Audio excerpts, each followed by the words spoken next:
the last Wu-Tang album came out in 2015, correct? Considerably. Okay. No. As far as an official stamp, yes. Right, but no one has really heard that album. Tell us why. What went down there? I mean, look, that was a single album, that we sold to Martin Shkreli, and the idea was to put the value of music back in an art form, right? Because we felt music was being devalued. Look, Martin Shkreli, of course, has his own history that's crazy, but yet, nevertheless, that idea of creating a single album, people were saying that's the precursor to NFT right now. At the time, once again, nobody's done it before. It was unprecedented. And some of the fans was really upset with me, to be honest. They was like, yo, how could you do that? And, and I felt their pain, I felt their pain, but my statement still remains, which is, why would we have a pair of headphones that cost $400 or $500, right? A phone itself that's $500, $600, and we're using it for music, and yet we won't pay $1 for music. So you don't regret it? No, I definitely don't regret it. You know what I mean? I strive literally not to regret whatever I do. And I got some things that I'm not happy that I did it, but I'm not regretting it. I love that mantra. It's a good mantra to have in life. So aside from everything you've done with Wu-Tang, you also compose for films, correct? Yeah. So how did you transition from Wu-Tang into that?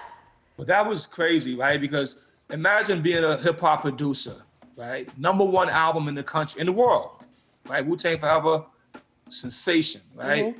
And you go to a store like Sam Ash, and here comes a guy who looks at you and he's mad at you because he says, you're not a real musician.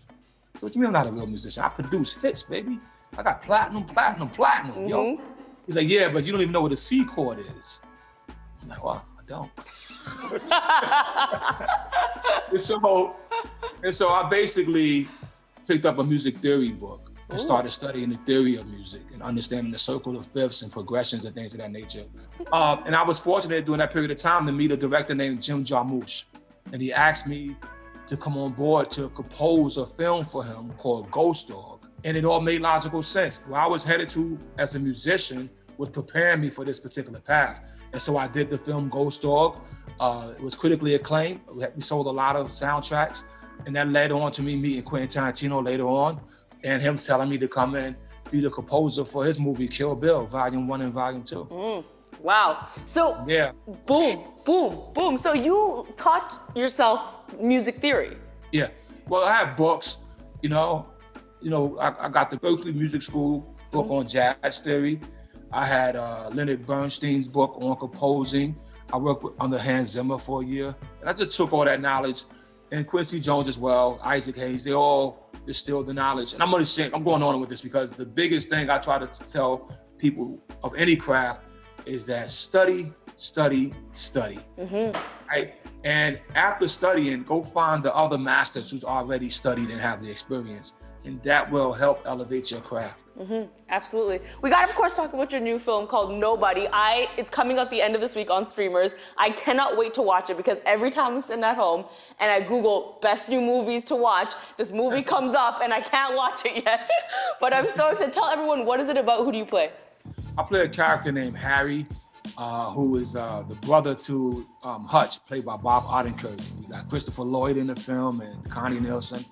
And it's really about a family that are trying to hide from their past, and certain events happen to where they got to come back and face their past. And their past is kicking ass, all right? And so it's a fun film, a lot of action, produced by the same producers from John Wick.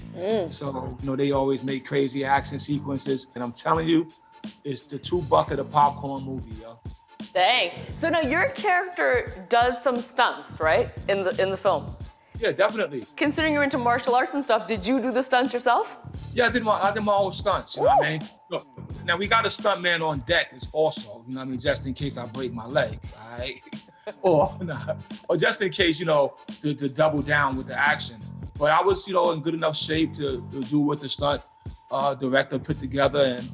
And one thing that was really cool is when he had me do this shotgun behind my back, bust a shot. You know, it was kind of cool. It was fun too, you know. Well, Rizzo, thank you so much for chatting with me. For everyone watching at home, Nobody drops on streaming services this Friday, so don't miss it. Signing out, Tough Commander. What's good?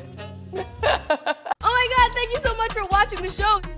If you click here, I think you can subscribe to the channel. If you click over here, more clips just like this one. Click them.